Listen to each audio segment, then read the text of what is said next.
Hello my dear friend, how are you all. कैसे हो आप सभी? तो सभी यार ठीक होंगे और बढ़िया तरीके से अपनी पढ़ाई कर रहे होंगे और अपने लक्ष्य की तरफ एकदम बुलेट की तरह आप लोग चल रहे होंगे।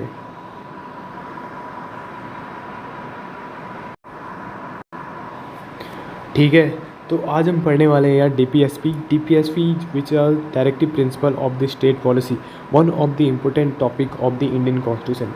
तो यहाँ से जो क्वेश्चन होता है ना, वो कभी मिस नहीं होता है, आता ही आता है। ठीक है, तो ये एक इम्पोर्टेंट चैप्टर है यार हमारे कॉन्स्टिट्यूशन का और इसे स्ट्रॉन्ग करना बहुत ज़रूरी है। तो आज हम यही चीज़ अपना स्ट्रॉन्ग करेंगे और इस पर हम कम से कम हम कम से कम 100 सेट तो मार ही देंगे यार आज, मतलब कि इसको बहुत ज़्यादा स्ट्रॉन्ग कर देंगे, कहने का मतलब है। तो बिना कोई देरी के चलो स्टार्ट करते हैं अपना लेक्चर और पढ़ते हैं सारे डीपीएसपी आर्टिकल 36 से लेकर के 51 तक इन डिटेल, और एवरी वो माइनर डिटेल हम यहाँ पर कवर करेंगे जो हमारी एग्ज़ाम में पूछी जा सकती है। ठीक है, तो चलो देखते हैं अपनी अगली स्लाइड की तरफ पढ़ते हैं। शुरू करते हैं हम डेफिनेशन से। So what is the definition of our DPSP?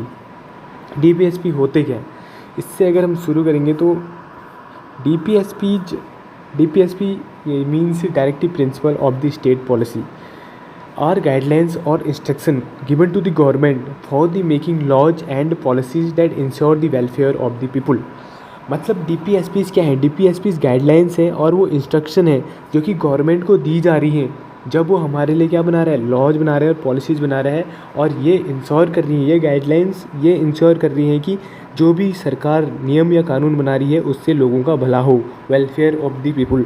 ठीक है, सो this is the simple definition of the DPSP. I hope कि यार डेफिनेशन आपको पता चल गई होगी। अब वो क्या चीज़ें हैं, कौन सी वो स्कीम्स या लॉज या फिर गवर्नमेंट ने बनाए हुए हैं जिससे हमें फ़ायदा हुआ है। तो ऐसी ही कुछ स्कीम्स के हमारे पास एग्जांपल हैं, जैसे कि हमारे पास डायरेक्ट बैंक ट्रांसफ़र। आपने देखा होगा कि जब से ठीक है हमारी गवर्नमेंट चेंज हुई है आफ्टर 2014, तो हम भारत जो है वो डिजिटल इंडिया की तरफ लगातार बढ़ रहा है, प्रोग्रेस कर रहा है। तो उसी का एक एग्जांपल है direct bank transfer. Direct bank transfer से क्या हुआ कि इससे जो बेनिफिशरीज हमारे पास थी गवर्नमेंट सर्विसेज के अंडर, उनको अब किसी मिडिलमैन के द्वारा पैसा नहीं जाता है, उनको डायरेक्ट उनके खाते पे पैसा जाता है। इससे क्या हुआ, करप्शन में कमी हुई। दूसरा हमारे पास है जनधन योजना। ये स्कीम भी क्या हुई है, welfare of the people. National food security, MNREGA जिसके तहत एम्प्लॉयमेंट दिया जा रहा है। Svanidhi scheme and PMEGP scheme and skill India mission. All these schemes are there for the welfare of the people and these schemes are there because of the DPSP in our constitution। ठीक है, तो इसीलिए DPSP हमारे लिए ज़रूरी है। चलो आगे बढ़ते हैं और देखते हैं कि important fact to remember about the DPSP, क्योंकि इन फैक्ट से क्वेश्चन बनता है। वो चीज़ें आपको समझनी है और ये चीज़ें आपको रटनी है, या फिर समझ सकते हो तो आप समझ लो, क्योंकि ये बहुत ज़रूरी है। तो देखते हैं, पहला फैक्ट है कि DPSP is in the part 4 of our constitution. Part 3 is the fundamental rights, और फंडामेंटल राइट्स के बाद आते हैं हमारे पास DPSP, जो कि हमारे आर्टिकल 36 से लेकर के आर्टिकल 51 तक मौजूद है, right. And the idea is to make India a welfare state. So what is the idea of the DPSP? The idea of the DPSP is to make India a welfare state. तो भारत को क्या बनाना है, एक welfare state बनाना है, इसीलिए ही DPSP हमारे constitution में include करी गई थी। या तुम्हें पता होगा कि भारत सरकार जो भी कुछ काम करती है वो अपने मन से कोई काम नहीं करती है, ठीक है, वो कॉन्स्टिट्यूशन के हिसाब से चलती है। इसलिए कॉन्स्टिट्यूशन में ये मेंशन करना ज़रूरी था कि आपको लोगों के हित के लिए काम करना है, और ये मेंशन करा गया है DPSP में। इसीलिए जो सरकारें काम करती हैं, जो लोगों के हितों में जो काम करती हैं, वो तभी करती हैं क्योंकि DPSP हमारे कॉन्स्टिट्यूशन में लिखा गया है। समझ में आया? तो देखते हैं आगे कह रहे हैं कि वाई DPSP आर कॉल्ड है DPSP। DPSP को DPSP कहा क्यों जाता है, directive principle of state policy कहा क्यों जाता है? क्यों इसलिए कहा जाता है क्योंकि ये गवर्नमेंट को डायरेक्ट करती है कि किस तरीके से आपको लॉज बनाने, किस तरीके से आपको पॉलिसीज़ बनानी है, और किस तरीके से आपको इम्प्रूव करना है लोगों की ज़िंदगी को। ठीक है, तो यहाँ पर मैंने लिखा हुआ है कि इसलिए कहते हैं क्योंकि ये गवर्नमेंट को बताती है how to frame laws, how to make policies and how to improve people's life. Got it, right? So we can say that DPSP are act as a guidebook for the government. The idea of the DPSP is brought from the Irish Constitution. That is one of the important fact है। इसको आप star mark करके इसको note कर लो कि जो DPSP हमारे कौन से देश के कॉन्स्टिट्यूशन ले गए हैं, तो ये ले गए हैं आयरिश कॉन्स्टिट्यूशन से, और ये क्या है, guide book of the government. जब आप किसी भी जंगल पे जाते हैं या फिर किसी नई जगह को देखने के लिए जाते हैं तो अपने साथ एक मैप या फिर गाइड बुक कंसिडर करते हैं ना कि उस चीज़ के लिए कि हमें जानकारी रहे इस जगह के बारे में। तो इसी तरीके से गवर्नमेंट जो है डीपीएसपी को एज ए गाइड बुक यहाँ पर अपने साथ कैरी करती है, जिससे उसे पता चले कि उसे लॉज कैसे बनाने हैं। ठीक है, ओके, गॉट इट। अब हमारे पास एक क्वेश्चन यहाँ पर पूछा जाता है डीपीएसपी के रिगार्डिंग कि are the DPSPs are enforceable in the court. क्या हम अगर डीपीएसपी का पालन सरकार नहीं कर रही है तो क्या हम कोर्ट पे जा सकते हैं उसके रिगार्डिंग? तो इसका आंसर हमारे पास होती है no, we can not move to the court अगर हमारे पास डीपीएसपी का हनन हो रहा है। Why? Because they are not enforceable. Fundamental rights are enforceable. उन अगर फंडामेंटल राइट्स का हमारे वायलेट हो रहा है तो हम डायरेक्ट कोर्ट पर जा सकते हैं, लेकिन अगर हमारे पास डीपीएसपी का वायलेशन हो रहा है तो हम डायरेक्ट कोर्ट पर नहीं जा सकते हैं। और इसका मतलब क्या है कि ये एनफोर्सेबल नहीं है? एक ही government fail to provide employment, so can we go to the supreme court? No, we can not go to the supreme court. Why? मैं बता चुका हूँ आपको, because they are not legally enforceable, right. Let's move ahead. Now let's study every article of the DPSP thoroughly. अब हम सारे articles को देखने वाले हैं क्योंकि हमने ओवरव्यू डीपीएसपी का देख लिया है। अगर आपको कोई क्वेश्चन में डाउट रहा है यहाँ पे तो आप बता दें मेरे को, मैं आपको उस डाउट भी क्लियर कर दूंगा, right. So let's move to the study one by one article, right, starting with the article number 36। जैसे मैं आपको पहले बता चुका था कहाँ से कहाँ तक है हमारे डीपीएसपी 36 to 51। तो starting with the article 36। Article 36 में हमारे पास है definition of the state, right. Definition of the state वही है जो हमारे आर्टिकल 12 में गिवन है। आर्टिकल 12 में जो गिवन है वही आर्टिकल 36 में गिवन है। तो बस इतना ही याद करना है 36 के रिगार्डिंग। तो मूव करते हैं आर्टिकल नंबर 37 पे। आर्टिकल नंबर 37 क्या बताता है? आर्टिकल नंबर 37 में बताता है नेचर ऑफ डीपीएसपी, कि डीपीएसपी का नेचर कैसा है ये बताता है आर्टिकल 37। तो ये पूछ लिया जाता है कि व्हाट इज आर्टिकल 37 से, या फिर पूछा जाएगा कि नेचर ऑफ द डीपीएसपी कौन से आर्टिकल में हमें बताया जाता है। So answer is the article 37। अब ये बताता क्या है कि किस तरीके का नेचर है। तो ये है DPSP are not enforceable in the court, जैसे हम अभी बात कर चुके थे। यहाँ से ये क्वेश्चन भी बनता है कि कौन से आर्टिकल में ये बताया गया है कि डीपीएसपी आर नॉट एनफोर्सेबल। तो आपको डायरेक्टली बताना है आर्टिकल 37 में ये बताया गया है कि DPSP are not enforceable in the court, right. And अगला क्या बताता है कि they are fundamental in governance, मतलब गवर्नमेंट जो है लॉज बनाने में इनका यूज करेगी। ये बेसिक चीज़ें हैं, government should apply them while making laws.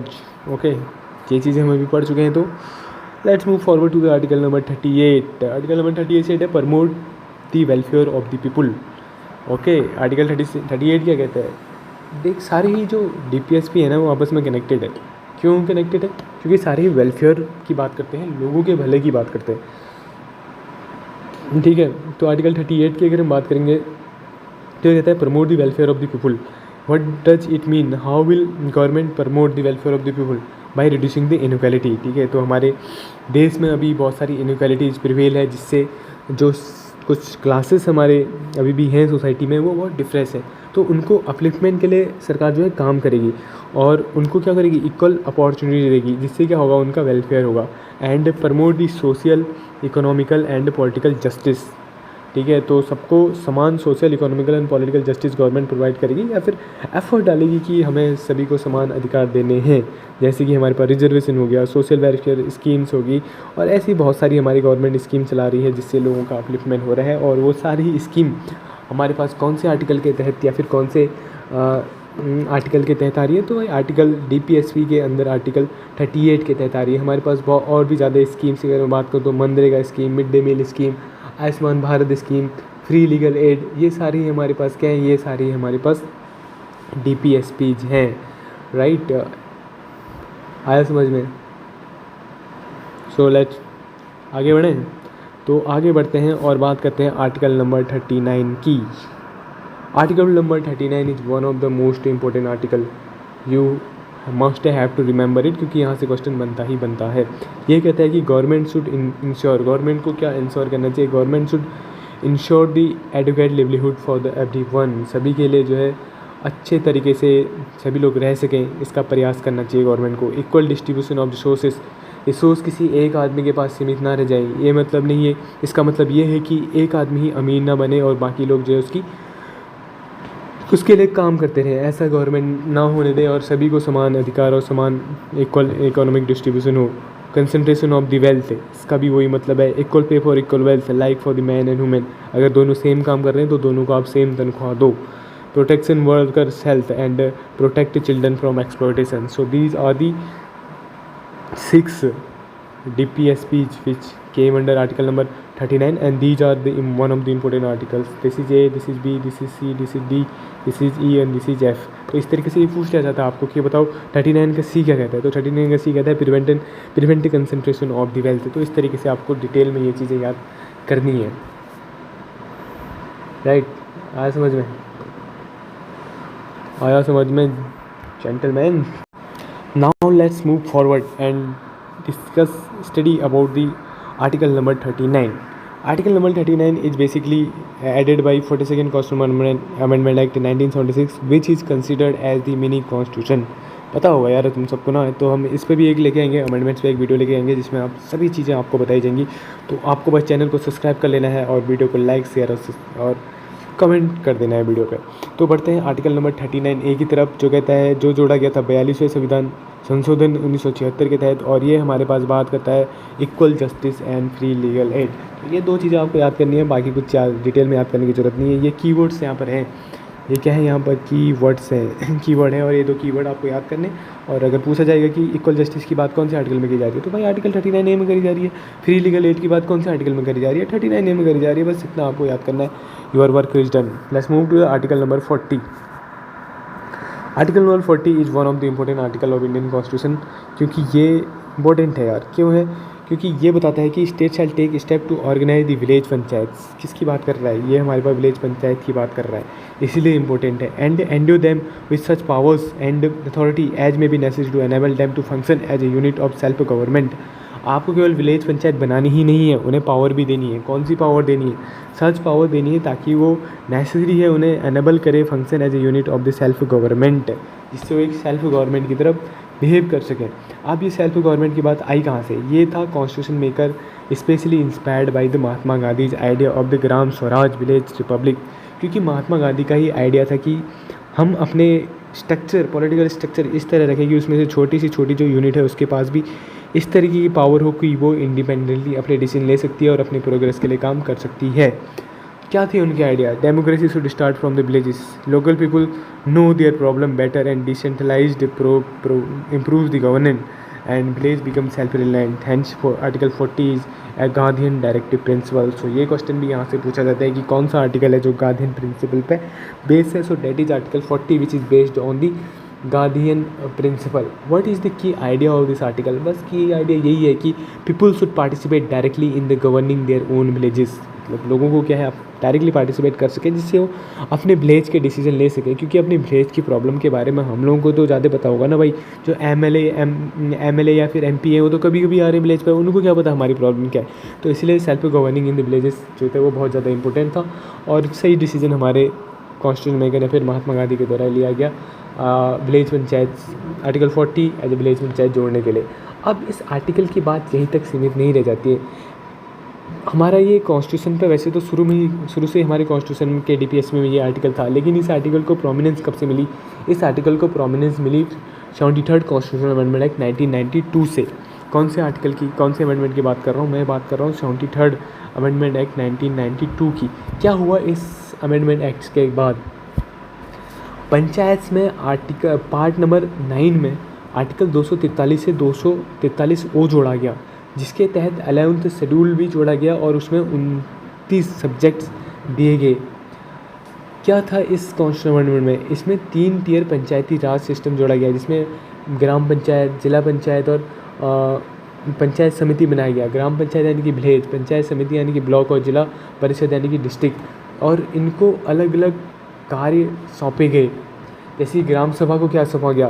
ग्राम सभा के अंदर ऑल रजिस्टर्ड वोटर जितने होते थे वो क्या करते थे? अप्रूव करते थे प्लान्स को, मॉनिटर करते थे पंचायत के वर्क को, और प्रमोट करते थे ट्रांसपेरेंसी को। डायरेक्ट इलेक्शन वहाँ पर हुए, जो कि पंचायत के जो गांव के जो लोग थे वो डायरेक्ट इलेक्शन करते थे और उसके बाद पार्ट लेते थे अपने ही गांव के अंदर, और रिजर्वेशन यहाँ को दिया गया, जैसे कि SC ST और 1/3 सीट जो थे वो रिजर्व करे गए फॉर दी वुमेंस, और many states are providing 50% seat to the women.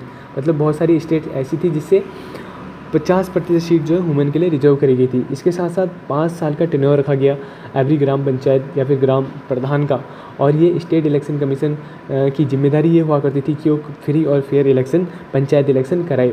ठीक है, समझ में आया चीज़।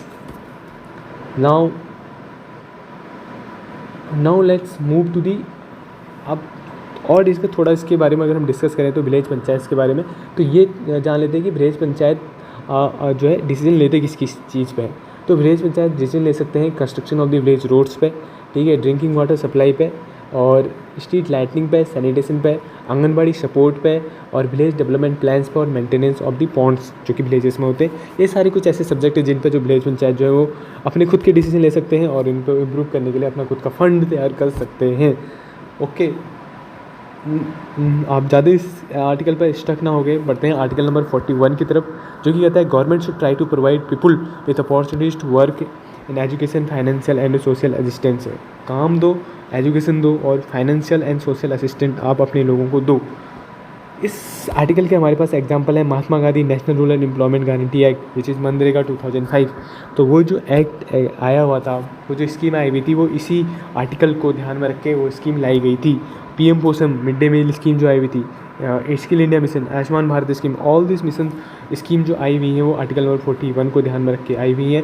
या मैं कहूँ कि इसलिए आई हुई हैं क्योंकि आर्टिकल नंबर 41 कहता था गवर्नमेंट को आप लोगों को काम दो। ओके, समझ में आया।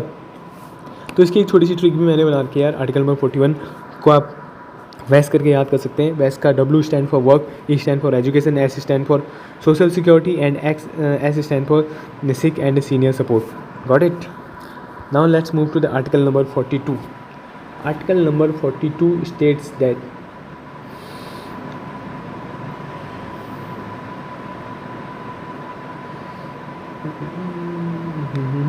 Article number 42 state that directs the state to ensure fair and human working condition and provide the maternity leave to the women worker. अब तुमने काम दे दिया लोगों को। अब ये नहीं कि काम दे दिया भाई कि आप उन्हें कहीं पुरानी हवेली में काम करवा रहे हो, आप उन्हें ऐसी जगह पर काम करवा रहे हो जहाँ वो बीमार पड़ रहे हैं, उनकी हेल्थ का ध्यान नहीं रखा जा रहा है। ऐसा नहीं होगा। आप बंदों को काम दे रहे हो और उन्हें काम करने के लिए अच्छी जगह भी दो। आप उन्हें इंश्योर करो कि फेयर और ह्यूमन वर्किंग कंडीशन उन्हें प्रोवाइड करें, और महिलाओं के लिए आप मैटरनिटी रिलीफ दो। ये सारी सुविधाओं का भी ध्यान रखो। इसी सुविधाओं के कारण तो लोग गवर्नमेंट जॉब प्रेफर करते हैं, क्योंकि कॉन्स्टिट्यूशन कहता है उन्हें कि आप जिसको भी काम दे रहे हो उन्हें अच्छी जगह भी दो काम करने के लिए। ठीक है, तो मतलब इंटर रिलेटेड है article number 41 to and 42. Now move to the article number 43.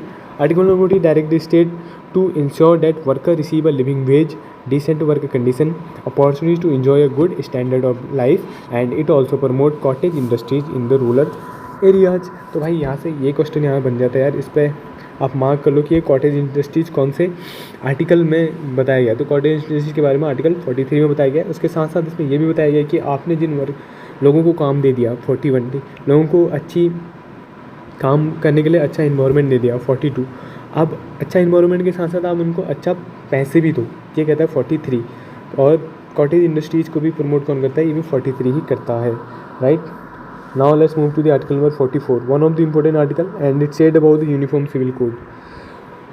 What is uniform civil code? Uniform civil code के एग्जाम्पल के समझते हैं, जैसे कि हिंदू, मुस्लिम, क्रिश्चियन, सिख, पारसी, सभी धर्मों के लोग हमारे इंडिया में रहते हैं, लेकिन सभी धर्मों की क्या मैरिज लॉ सेम है? नहीं है। अब यूनिफॉर्म सिविल लॉ क्या कहता है? यूनिफॉर्म सिविल कोड कहता है कि सभी जो धर्म हैं उनको मैरिज लॉ या फिर जितने भी उनके लॉज हैं वो सेम रहेंगे।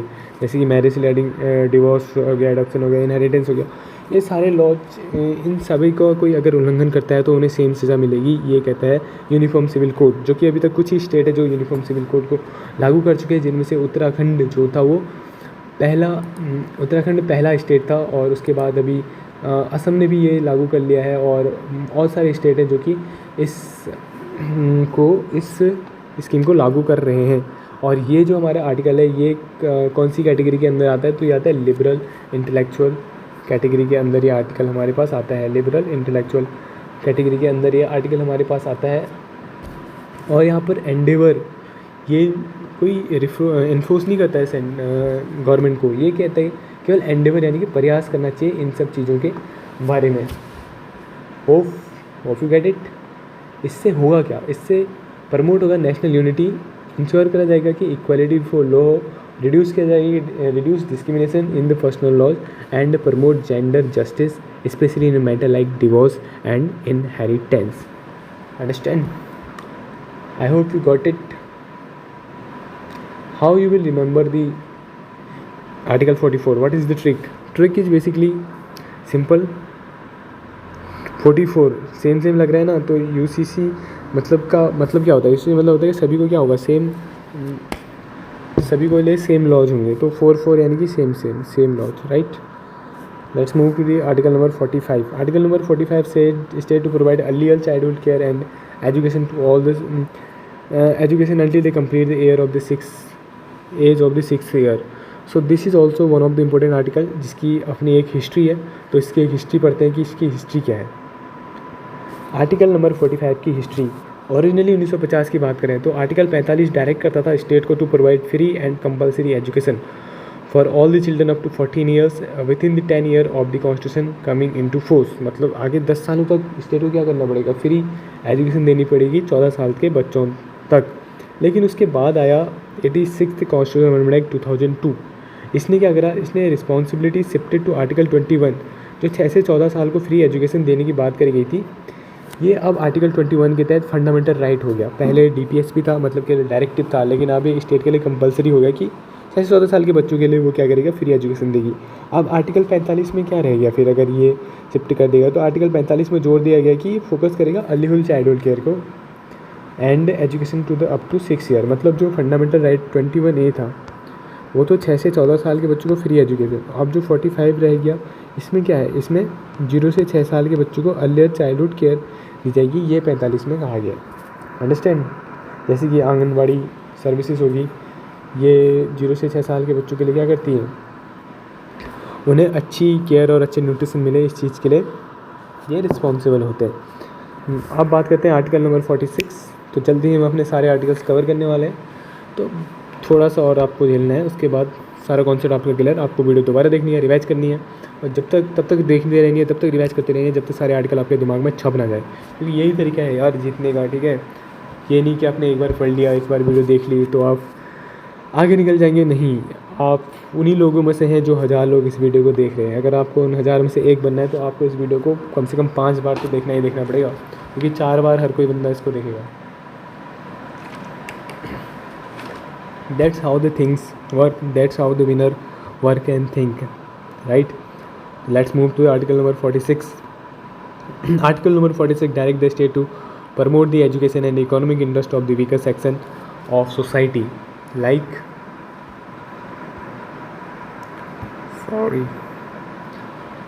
like for the SCs, STs and protect them from the social injustice and exploitation.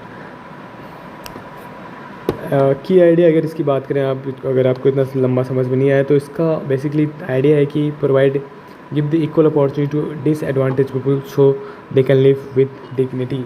So this is the key idea of article 46 for SC STs। As में अब बेसिकली ये कहना क्या चाहता है, ये कहना चाहता है कि आप एजुकेशन को सुधारो, वीकर सेक्शन की उनकी इकोनॉमिक कंडीशन को सही करो और प्रोटेक्ट करो उन्हें सोशल इनजस्टिस एंड एक्सप्लॉयटेशन से। और इसका जो मेन फोकस हमारे पास है वो है शेड्यूल कास्ट, शेड्यूल ट्राइब और weaker section of the society, यानी कि OBCs पे फोकस करते हैं, बेसिकली उनके अपलिफ्टमेंट की बात करते हैं। कौन सी कैटेगरी के तहत ये आर्टिकल आता है, तो ये आता है हमारे पास सोशलिस्ट कैटेगरी, एक guardian principle, liberal intellectual and socialist. So this article came under socialist category, ठीक है। तो फोकस मैंने बता दिया आपको किस चीज़ पर करता है, ये करता है schedule caste, schedule tribe and OBCs की education, economic upliftment and protection की यहाँ पर बात करता है। अब इकोनॉमिक डेवलपमेंट, गवर्नमेंट ने कौन सी स्कीम चलाई है इस आर्टिकल के तहत, तो स्कीम जैसे कि PM Janman scheme particularly for the vulnerable tribal groups and stand up India scheme, national scheduled caste finance and development corporation, national scheduled tribes finance and development corporation. So these are economic development scheme for the weaker section. अगर मैं example की बात करूँ तो Let us take a tribal student from a village, from a remote village, who got the scholarship, who got free hostel facilities, who got free coaching for the competitive examination, and this helped the student to complete their higher education and get the better job. So ये सारे क्या हैं, ये सारे क्यों हो रहा है? क्योंकि कॉन्स्टिट्यूशन में हमारे पास कहा गया कि आप इन लोगों के लिए क्या करिए, इनके अपलिफ्टमेंट के लिए काम करिए. Got it? So let's move to the article number 47. Article number 47 says that state to improve the level of nutrition, standard of living, public health, and to prohibit the consumption of intoxicating drinks and drugs that are harmful to health except for the medical purposes. तो यहाँ पर nutrition की बात करी जा रही है article 47 में कि state should improve the nutrition level of the citizen of the country. What is the simple meaning nutrition? What do mean by nutrition? Nutrition से होगा क्या? अगर न्यूट्रिशन बढ़ेगा तो स्टैंडर्ड ऑफ लिविंग इंक्रीज होगी, पब्लिक हेल्थ को benefit होगा, और जो बर्डन है हमारे पास हेल्थ केयर, जो हमारे हेल्थ सेक्टर में बर्डन है वो कम होगा, और इससे रिड्यूस द प्रोहिबिट. बात करी जा रही है कि आप एल्कोहल और या फिर हार्मफुल ड्रग हैं, इनका रिड्यूस आप कम से कम करें, पर गवर्नमेंट करती है इनका नहीं, क्योंकि उससे खुद गवर्नमेंट को रेवेन्यू जाता है, तो वो क्यों कम करेगी यार. और अगर बेसिकली इस का मोटो क्या है, what is the motto of article 47? तो इसका मोटो है a healthy nation is a strong nation, क्योंकि ये इसलिए बात करता है कि आप इम्प्रूव करो न्यूट्रिशन को, क्योंकि अगर हमारा देश हेल्थी होगा तभी हमारा देश स्ट्रॉन्ग होगा और तभी हमारे सारे लोग अच्छे से काम कर पाएंगे. And this is based on the socialist principle. कौन से इस पर बेस्ड है? सोशलिस्ट प्रिंसिपल पर. तो आप इस आर्टिकल से रिलेटेड आपको अगर याद नहीं होती है तो आप कीवर्ड याद कर लो यार, जैसे कि न्यूट्रिशन. आर्टिकल 47 को याद आती है आपको न्यूट्रिशन की बात आ जाए, या दिमाग में न्यूट्रिशन आ जाना चाहिए, पब्लिक हेल्थ आ जानी चाहिए, स्टैंडर्ड ऑफ लिविंग आ जानी चाहिए, और prohibition of the alcohol and harmful drugs आ जाना चाहिए. कुछ गवर्नमेंट स्कीम है इन सब आर्टिकल 47 से रिलेटेड, लाइक द पोषण अभियान, सक्षम आंगनबाड़ी एंड पोषण 2.0 एंड पीएम पोषण मिड डे मील स्कीम. तो ये सारे क्या है, ये सारी ही हमारे पास स्कीम्स हैं जो कि आर्टिकल 47 के तहत गवर्नमेंट लाई गई है. अब अल्कोहल को बैन करने के लिए कुछ स्टेट गवर्नमेंट है जिन्होंने वर्क भी किया हुआ था, जैसे कि गुजरात हो गया, बिहार हो गया. इन्होंने रिस्ट्रिक्ट किया गया था अल्कोहल को, और जो कि रिफ्लेक्ट करता है हमारे पास क्या, स्पिरिट ऑफ आर्टिकल 47. तो जो बैन है वो क्यों करा गया था? क्योंकि कॉन्स्टिट्यूशन में मेंशन था, और मैंने बता चुका था गवर्नमेंट जो भी एक्शन लेती है वो कहीं ना कहीं कॉन्स्टिट्यूशन में मेंशन होता है, तभी वो गवर्नमेंट एक्शन लेती है, वरना कोई भी एक्शन वो नहीं ले सकती है. Right, now let's move toward the article number 48. तो जल्दी हम अपने सारे आर्टिकल कंप्लीट करने वाले हैं, ज़्यादा टाइम हमें नहीं लगने वाला है. तो आर्टिकल 48 क्या कहता है हमसे? Article 48 says that state to organize agriculture, animal husbandry on the modern and scientific lines, and to preserve and improve the breeds of cattle, especially by prohibiting the slaughtering of cows, calves and the other milch and draught cattle.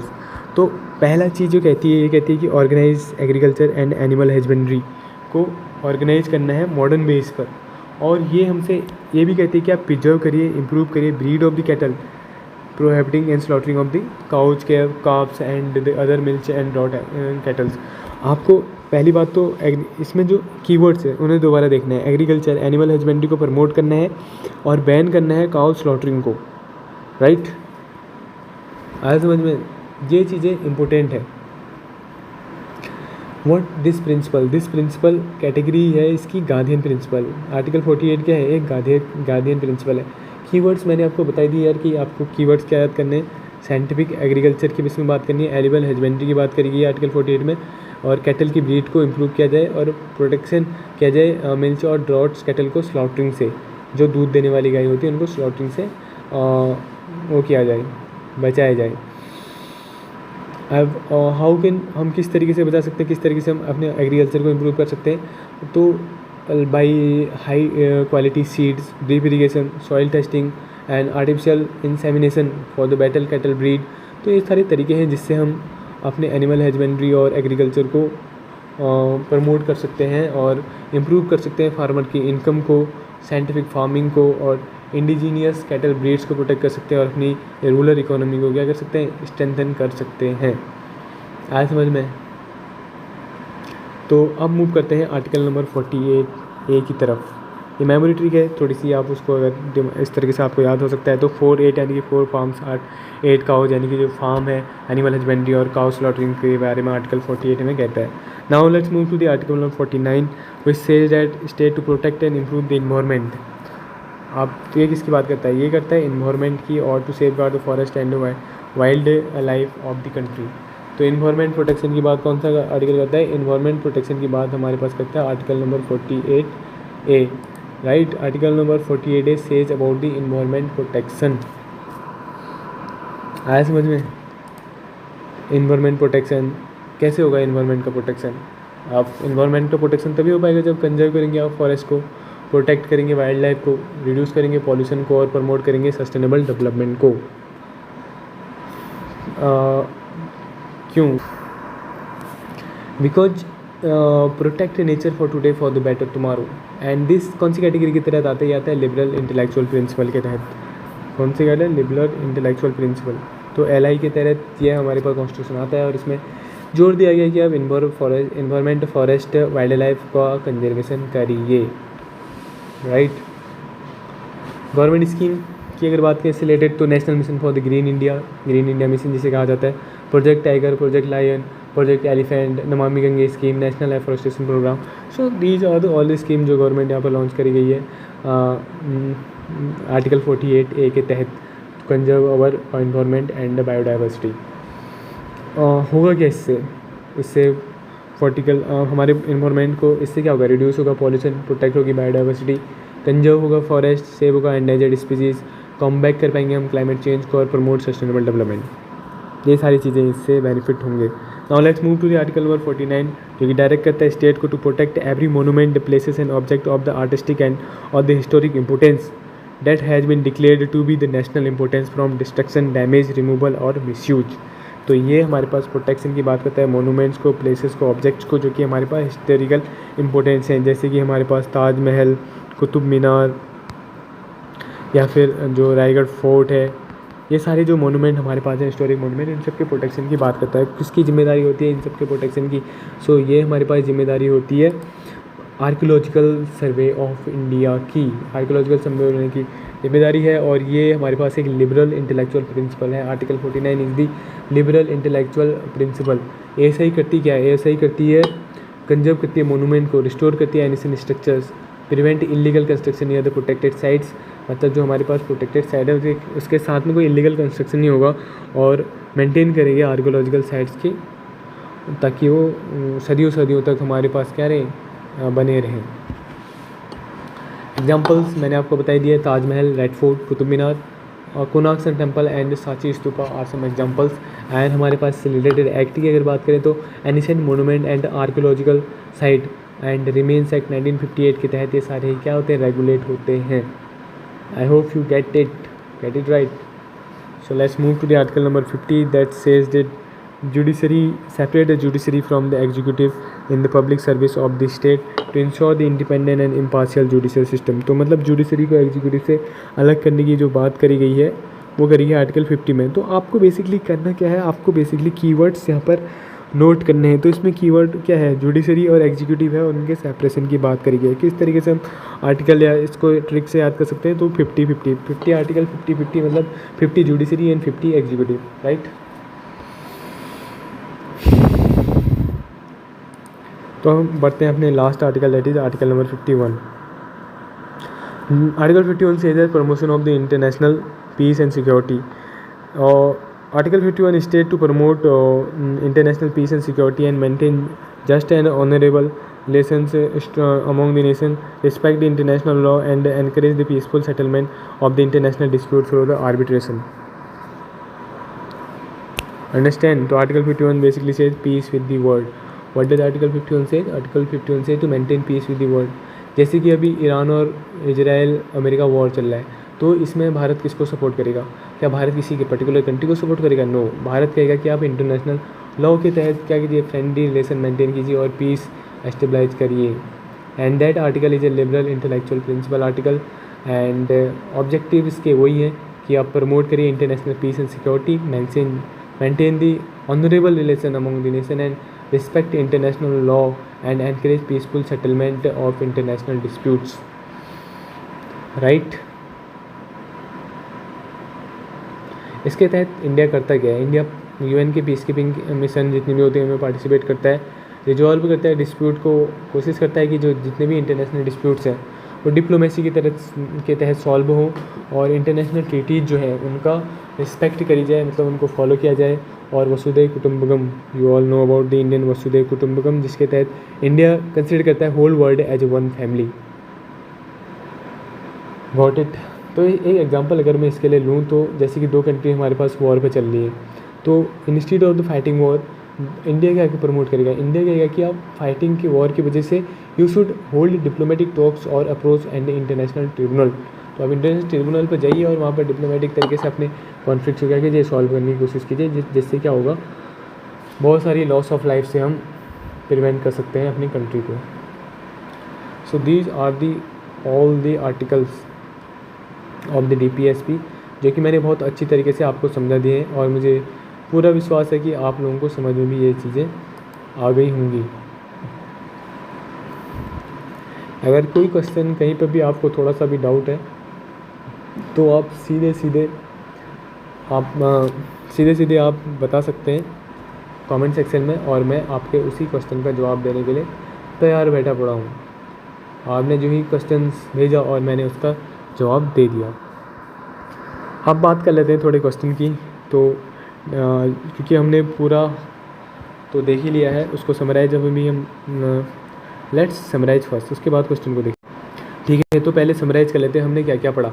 तो हम पूरा नहीं देखेंगे, हम देखेंगे बस केवल memory chart की तरह उसको पढ़ेंगे, और हम कीवर्ड्स को देखेंगे कि कौन से आर्टिकल में कौन सा कीवर्ड यहाँ पर था। तो आर्टिकल 36 में हमने देखा था कि स्टेट की डेफिनेशन हमें दी गई थी। आर्टिकल 37 में हमें दिया गया था कि स्टेट जो है एक वेलफेयर स्टेट की तरह बिहेव करेगा, ये आर्टिकल 37 में था। 38 में हमारे पास था, ठीक है। तो आर्टिकल 37 में हमारे पास था कि जो हमारे पास DPSP होंगे वो कोर्ट में एनफोर्सेबल नहीं होंगे, ये आर्टिकल 37 में था। 38 में था कि आवर DPSPs आर दी, इनका जो मोटो होगा वो होगा वेलफेयर ऑफ द स्टेट, ठीक है। और आर्टिकल 39 में इकोनॉमिक जस्टिस की बात करी गई थी, जिसके तहत 6 से हमारे पास राइट्स दिए गए थे। उसके बाद 39 में हमारे पास इकोनॉमिक जस्टिस की बात हमने देख लिया, और उसके बाद 39A में हमारे पास था फ्री लीगल एड की बात करी गई थी। 40 में हम गए तो उसके बाद हमें देखने को मिला था village panchayat, and then 41 work and welfare की बात करी गई थी। 42 में बात करी गई थी मैटरनिटी रिलीफ, एंड 43 में बात करी गई थी living veg, better condition and maternity relief is 42, and 43 में बात करी गई थी कि आप लिविंग वेज यानी कि अच्छा खासा पैसा दो जिससे लोग अपनी ज़िंदगी चला सकें। 44 में UCC यूनिफॉर्म सिविल कोड की बात करी गई थी। 45 में बात करी गई थी चाइल्ड केयर की। 46 में बात करी गई थी SC एंड ST के वेलफेयर की। दैन 47 में बात करी गई थी कि health care and nutrition country का अच्छा हो, because healthy nation is a strong nation.